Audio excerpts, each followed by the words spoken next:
This is Children's Hunger Fund. If you look on here, this is our website, and you saw another website, and I'm gonna make some connections for you right now. This is our ministry. Children's Hunger Fund has existed for about 22 years. Our founder is Pastor Dave Phillips. He's not a pastor. Sorry about that. But Dave Phillips, he has a history in this type of ministry. Dave's grandfather was part of the founding of World Vision. He was part of that inner circle that started that ministry. And then his parents were missionaries to Korea. And then due to some family illnesses, they came to the United States. And Dave ended up, his dad started to work for a ministry in Los Angeles called World Opportunities, where they basically work with inner city kids and send some product internationally. Dave learned how to do that growing up as a kid. He would talk about going to the projects in Watts and inviting kids to vacation Bible schools, as well as some Christian camps where we were out in the San Fernando Valley at the time.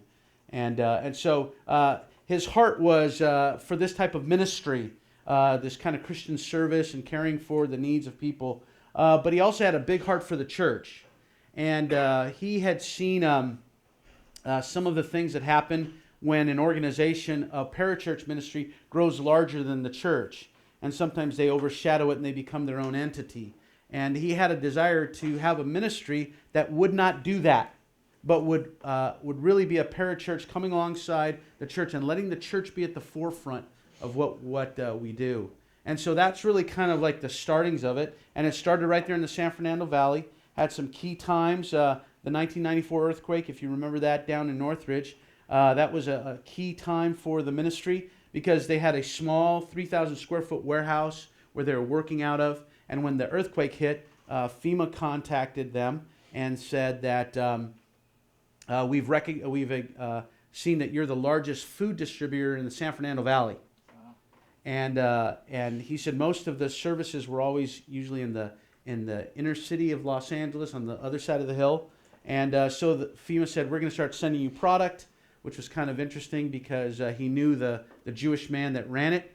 And he said, it's on one stipulation. And he says that it's going to be distributed by churches and they're going to share their faith and with these people. And he said, I don't care. We're just getting pressure from the government to get food out there, right?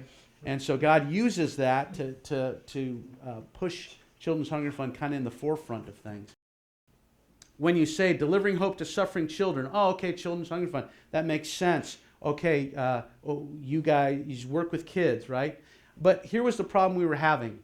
When we would go to shepherds conferences, pastors conferences, whether it's something in LA, Gospel Coalition, the Moody Pastors Conference, we would have this up there in a different form, and you'd see all these kids. You'd see kids from Africa and Asia and all these different things. So pastors would walk by our booth and go, oh, child sponsorship, not interested, and walk on. And our guys would have to engage them and tell them, no, you need to understand our mission is to help you engage your community. And when we talk about children, we're not just talking about children are usually attached to adults, right? And so we talk about children as being as kind of like the end user, but the rest of the end user is the family. And we said the key thing is that we're equipping local churches to do this, not just us. We're not out doing those things. It's the local church doing that.